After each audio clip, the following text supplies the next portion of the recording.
आज और एक नए वीडियो के साथ आप लोग के बीच उपस्थित हूँ। और आज इस वीडियो में हम बात करने वाले हैं कि कोटिपूरक कोणों के त्रिकोणमितीय अनुपात को हम कैसे ज्ञात करते हैं।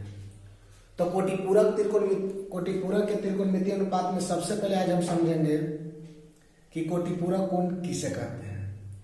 तो चलिए वीडियो को शुरू करते हैं। सबसे पहले हम कोटिपूरक कोण को जानेंगे कि कोटिपूरक कोण आखिर कहते किसे हैं। तो जब दो कोणों का योगफल 90 डिग्री हो, यानी कि दो कोण को जोड़ने पर अगर 90 डिग्री आता है तो दोनों कोण एक दूसरे के क्या कहलाता है? कोटिपूरक कोण कहलाता है, या हम पूरक कोण भी कहते हैं। जैसे इसी त्रिभुज में अगर हम मान लेते हैं कि माना कि कोण C बराबर थीटा, यानी कि इसको हमने मान लिया क्या? थीटा। इस त्रिभुज में एक बार गौर से देखिएगा, ये हमारा एक समकोण त्रिभुज है और इस समकोण त्रिभुज में एक कोण क्या है? 90 डिग्री है। तो ऐसे हम जानते हैं कि त्रिभुज के तीनों कोणों का योगफल कितना? 180 डिग्री होता है। तो यहाँ पे एक कोण 90 डिग्री है, तो बाकी ये दोनों कोण का योगफल कितना होना चाहिए? 90 डिग्री होने चाहिए। तो हम क्या किए कि इसमें से कोण C को हम मान लिए थीटा, इसीलिए कोण A बराबर क्या हो जाएगा? 90 माइनस थीटा। ये वाला कोण कितना हो जाएगा? 90 माइनस थीटा। अब ये दोनों कोण एक दूसरे का कोटिपूरक कोण कहलाएगा। क्यों? क्योंकि ये दोनों कोणों का योगफल कितना आ रहा है? 90 डिग्री। तो इसी बेस पर, इसी त्रिभुज से आज हम इससे संबंधित जितने भी सूत्र होते हैं त्रिकोणमितीय अनुपात के, उस सभी को डिराइव करने जा रहे हैं। साइन थीटा बराबर, यानी कि इस थीटा के लिए हमारा BC क्या हो जाएगी? लंब हो जाएगी। तो लिखेंगे BC बटे कर्ण क्या हो जाएगा? AC। समीकरण 1 मान लीजिए। अगर यहीं पे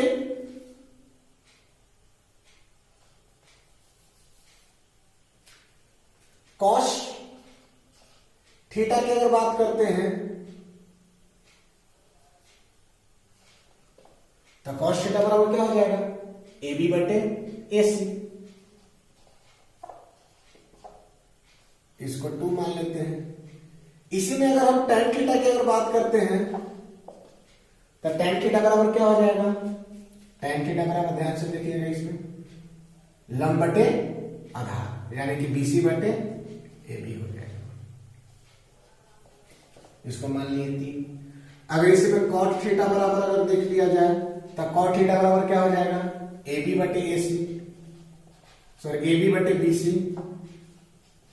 अगर इसी में sec थीटा बराबर देख लिया जाए, क्या sec थीटा बराबर, तो sec थीटा बराबर क्या हो जाएगा? cos का ही व्युत्क्रम होता है ना, तो cos का व्युत्क्रम हमारा sec हुआ, अर्थात इसी को हम उल्टा कर देंगे तो हो जाएगा AC बटे AB। इसको 5 मान लो। और छठा हम क्या जानते हैं? cosec theta. अब cosec थीटा बराबर क्या होता है हमारा? कर्ण बटे लंब, यानी कि साइन का ही जस्ट व्युत्क्रम होता है, तो यहां पे हो जाएगा AC बटे BC। ये तो हमने इस थीटा को लेकर चला। अब इसी को हम इससे लेकर चलते, इस एंगल से लेकर चलते हैं। तो हमारा अगर देखिए जाए पहला सूत्र तो साइन 90 माइनस थीटा बराबर, इस एंगल के लिए हमारा ए वाला क्या हो जाएगी? लंब हो जाएगी। तो हम लिखेंगे क्या? AB। और हम जानते हैं कि साइन थीटा बराबर होता है लंब बटे कर्ण, तो इस एंगल के लिए हमारा लंब और ये हमारा कर्ण, यानी कि AB बटे AC। अब ध्यान देने वाली बात यह है कि साइन 90 माइनस थीटा बराबर AB बटे AC, और इसमें एक बार गौर करके देख लेते हैं कि AB बटे AC बराबर किसी का सूत्र है कि नहीं। यहाँ BC बटे AC है, यहाँ AB बटे AC है, अर्थात हमको देखने को मिला क्या कि साइन 90 माइनस थीटा AB बटे AC और cos थीटा बराबर क्या मिला है? AB बटे AC। तो समीकरण 2 से हम लिख सकते हैं, समीकरण 2 से कि साइन 90 माइनस थीटा बराबर AB बटे AC के जगह पे हम लिख सकते हैं cos थीटा। तो cos थीटा, ये हमारा एक इंपॉर्टेंट सूत्र निकल के आया कि साइन 90 माइनस थीटा बराबर क्या होती है? cos theta. उसी प्रकार अगर दूसरा की अगर बात करते हैं तो cos 90 माइनस थीटा, तो cos 90 माइनस थीटा, इस एंगल की बात हो रही थी, इस एंगल के लिए आधार ही हो जाएगा, ये आधार हो जाएगी और एक कर्व हो जाएगी। तो हम लिखेंगे BC बटे AC, BC बटे AC। अब ध्यान देने की बात, इस 6 में हम देखते हैं कि BC बटे AC किसका त्रिकोणमितीय अनुपात मिला है? AC बटे BC है, BC बटे AC नहीं है। और देखते हैं तो BC बटे AC हमारा इसका है, साइन का। तो समीकरण 1 से हम लिख देंगे यहां पे, समीकरण 1 से क्या लिखेंगे कि cos 90 माइनस थीटा बराबर BC बटे AC के लिए हम क्या लिख सकते हैं? Sine theta. यहां पर भी एक बहुत इंपॉर्टेंट सूत्र, जितना को हम घेर रहे हैं वो एक तरह से सूत्र है, उसको अगर याद रखते हैं तो क्वेश्चन सॉल्व करने में क्या होगी? आसानी होगी। उसी तरह से हम तीसरा को देखते हैं, tan 90 माइनस थीटा बराबर tan 90 माइनस थीटा। इस फिगर में गौर कीजिएगा, tan 90 माइनस थीटा अर्थात इस एंगल की बात होती है, इस एंगल के लिए लंब ये हो जाएगा, ये आधार और ये कर्व। तो tan 90 माइनस थीटा बराबर क्या हो जाएगा? AB बटे BC, AB बटे BC। फिर से हम इस सभी में गौर करेंगे कि tan थीटा यानी कि AB बटे BC किसका त्रिकोणमितीय अनुपात का मान है? tan थीटा का BC बटे AB है, cot का AB बटे BC है। क्या मिल गया हमको? तो समीकरण कितना से? 4 से। तो हम लिखेंगे समीकरण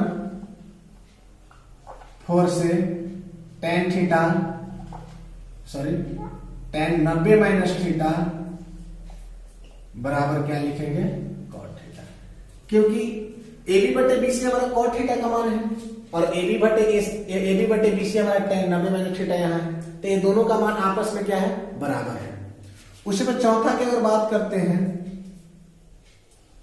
sec 90 माइनस थीटा बराबर, तो sec थीटा बराबर हम जानते हैं क्या? sec थीटा बराबर कर्म बटे आधार, यानी कि इस एंगल के लिए हमारा कर्व क्या हो जाएगा? AC हो जाएगा और आधार कौन हो जाएगा? इसका बनाने वाली कौन? यही भुजा, यानी कि BC हो जाएगा। उसी में इसमें पुनः फिर से मिलाएंगे कि AC बटे BC किसका है? यहां यही है ना, AC बटे BC। अब इसको हम समीकरण 6 से लिखेंगे, समीकरण 6 से क्या हो जाएगा? समीकरण 6 से कि sec 90 माइनस थीटा बराबर AC बटे BC किसका था? इसमें cosec थीटा का, तो हो जाएगा हमारा क्या? cosec थीटा, जो एक बहुत ही इंपॉर्टेंट सूत्र निकल गया। उसी प्रकार से एक और हमारा त्रिकोणमितीय अनुपात बच रहा है,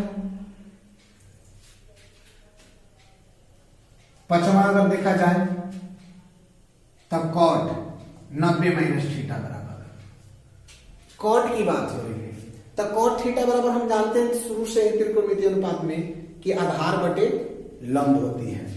तो अगर इस एंगल से आधार दिख रहा है तो हमारा BC हो जाएगा और लंब दिख रहा है तो AB हो जाएगा। यहां से लिखेंगे BC बटे AB। और इसमें पुनः हम इसमें देखेंगे तो BC बटे AB किसका है?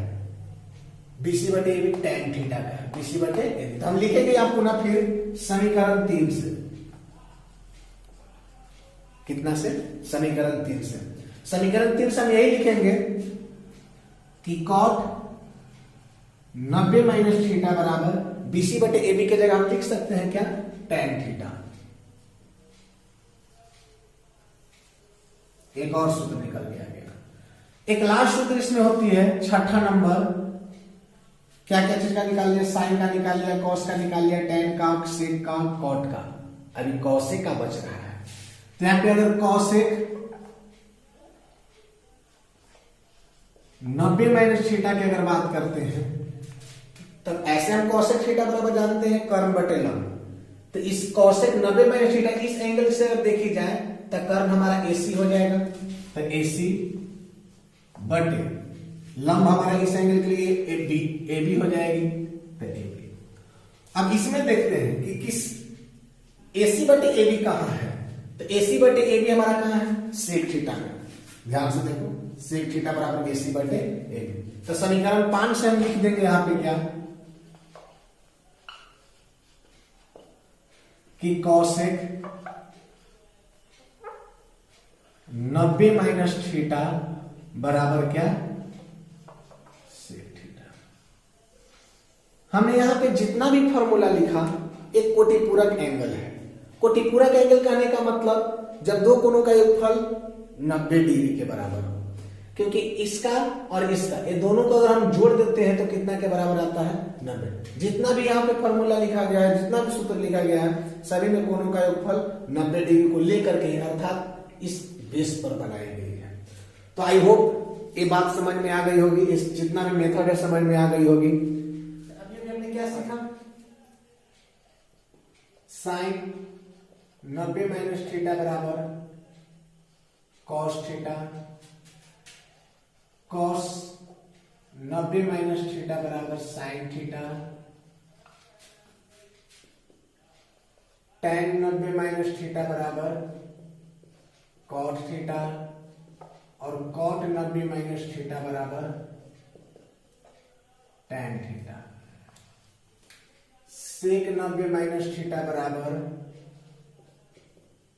कॉसेक थीटा, और कॉसेक 90 माइनस थीटा बराबर सेक थीटा। ये हमारे कोटिपूरक कोणों पर आधारित त्रिकोणमितीय अनुपात का यही 6 सूत्र होती है। अब इसको याद कैसे रखोगे, साइन 90 माइनस थीटा यानी कि साइन है तो कॉस, टेन तो कॉट और सेक तो कॉसेक। यानी कि अगर हमको ये ध्यान रखने की साइन का कोटिपूरक कॉस होता है, टेन का कोटिपूरक कॉट होता है, और सेक का क्या होता है, कॉसेक होती है। ये याद रखना है। अगर ये याद है तो हमारा इससे संबंधित क्वेश्चन जल्दी सॉल्व होगी। जैसे इस पे एग्जांपल की बात करते हैं, हमने दो एग्जांपल लिया। जैसे यहीं पे है कि साइन 18 डिग्री और कॉस 72 डिग्री, तो इसको अच्छी तरह से समझना, क्योंकि क्वेश्चन एग्जाम के ऑब्जेक्टिव में बहुत बार पूछा हुआ है। बिहार बोर्ड, खास करके अगर बिहार बोर्ड की बात करते हैं तो हमारा इक्वेशन ऑब्जेक्टिव में एक बार नहीं अनेकों बार पूछा है, इसलिए इस क्वेश्चन को अच्छी तरह से समझिएगा। जैसे इस क्वेश्चन को बनाने से पहले हमको एक बात ध्यान में रखनी है कि हम कोणों को जोड़कर देखेंगे कि 90 आ रहे हैं कि ना। इन दोनों को अगर जोड़कर देखी जाए तो 72 18 90 डिग्री यानी कि 90 डिग्री हो रही है। तो ये दोनों में से किसी एक को हम कोटिपूरक एंगल पर चेंज करेंगे, बदलेंगे, और एक को बदल करके बाकी को हल करेंगे। ध्यान रखिएगा, क्या है, sine 18 degree by cos 72 degree. अब इसमें से या तो हम कॉस को बदल देते हैं कोटिपूरक एंगल पर, या तो साइन को बदल देते हैं। तो यहां से अगर साइन है तो साइन, इसको हम लिख सकते हैं 18 डिग्री को हम लिख सकते हैं कि 90 माइनस 72 डिग्री है। 18 को नहीं लिख सकते हैं, 90 में से अगर 72 घटाएंगे तो 18 डिग्री आएगा। 90 में से अगर 72 को घटाते तो कितना आएगा, 18 डिग्री आएगा। अब बाई है तो बाई, कॉस 72 है तो कॉस 72 डिग्री। अब यहां पे क्या करना है कि साइन 90 माइनस थीटा, थीटा की जगह पे यहां कितना है, 72 डिग्री।